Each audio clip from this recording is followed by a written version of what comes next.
Welcome back to Inside Politics. Our guest today, Dr. Ken Paulson from Middle Tennessee State University, where he's the head of the Free Speech Center at the university down there.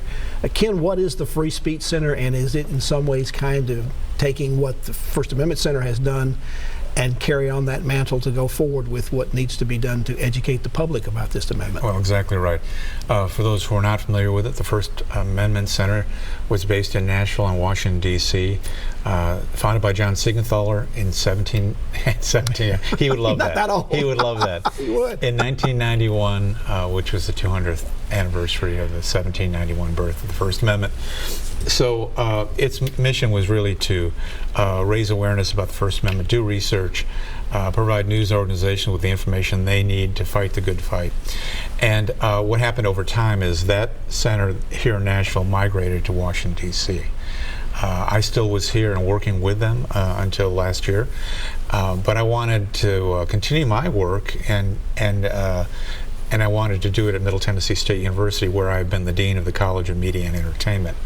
The Free Speech Center is a national center devoted essentially, our core goal is to make sure that nobody graduates from college or high school without knowing the 5 freedoms of the First Amendment and knowing what they mean. And people are going to start seeing national publicity about this. I mean, we're going to learn about what you're doing and about the 5 freedoms. Absolutely. There's a national publicity campaign. Here in Tennessee, we did the pilot. And let me just tell you quickly, we're throwing any media technique we can at the American public to say, look at this, understand this, appreciate this, but you can't do it by sermonizing, you can't do it by hectoring, you have to do it in different ways. So we have ads appearing all over the state featuring Jason Isbell, who's the hottest Americana music artist, Kathy McTea, who I'm sure you know from the country music community, Becca Stevens has ads about freedom of religion, Marcus Humman has got ads about freedom of speech. So collectively, we've got a lot of placement in the state, but then we also have some TV stations are asking their anchors, their sports staffers, the weather broadcasters, forecasters, to recite the 5 words, the 5 freedoms of the First Amendment. There are many, many things going on, and we very shortly take it national. Some of your materials that I've looked at also talk about the fact that, and I'll quote from this, the challenge comes when we exercise our free speech loudly and proudly, but fail to listen to the views of others. So there's a civility part in this too. We're not only having trouble, not only in the 5 freedoms of the First Amendment, we're not very civil with each other in our conversations anymore. Is that a social media outcome? Maybe. Maybe it's a shifting political tide in America. It's hard to know when people are yelling at each other all over the world. But my point is, freedom of speech has no value if no one is listening to each other. Because you have to remember, the First Amendment promises everyone can say what they want to think, and in theory, in the marketplace of ideas, we get smarter as a nation by taking criticism into account and compromising and moving forward.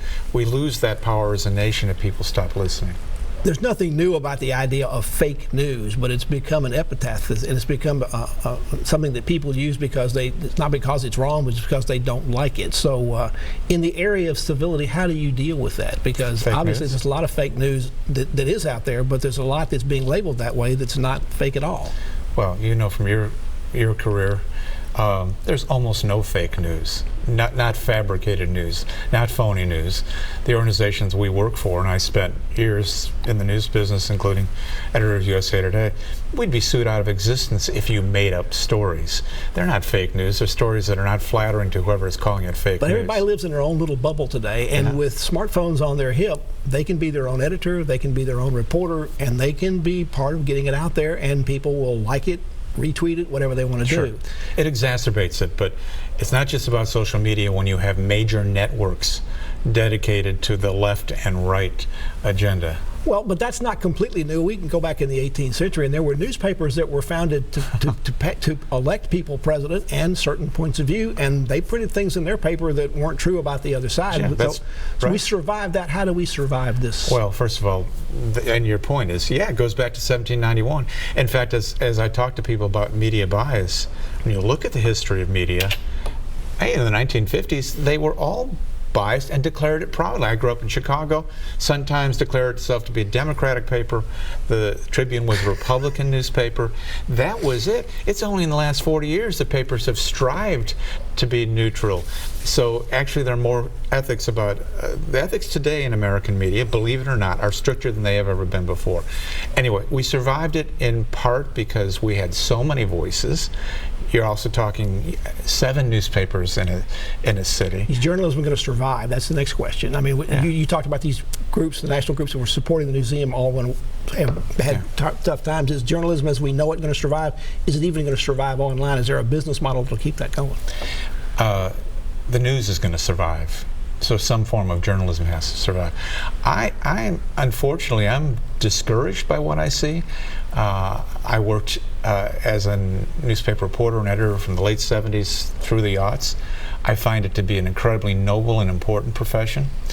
And it's disheartening to see it painted as not just as biased, and almost all of that has to do with the national presidential campaign and national news, but also as not necessary. That's insane. Take President Trump out of it. Just think about the mayor of a city, any city, and he starts and he engages in corruption, and we don't know about it until a news organization says this is going on. We need that protection from a free press, and just claims of fake news don't negate that. Ken Paulson, thank you for coming on. Appreciate you being here. We'll have you back again to talk about the Free Speech Center. Okay. And thank you for joining us on Inside Politics. Hope you'll be back here again for a future show. If you can't get enough politics in the meantime, go to Loose Channel Hub website. You'll find my Capitol View commentary there. There's new commentary posted every Friday afternoon. Enjoy the rest of your weekend, and we'll see you back here next time. Goodbye.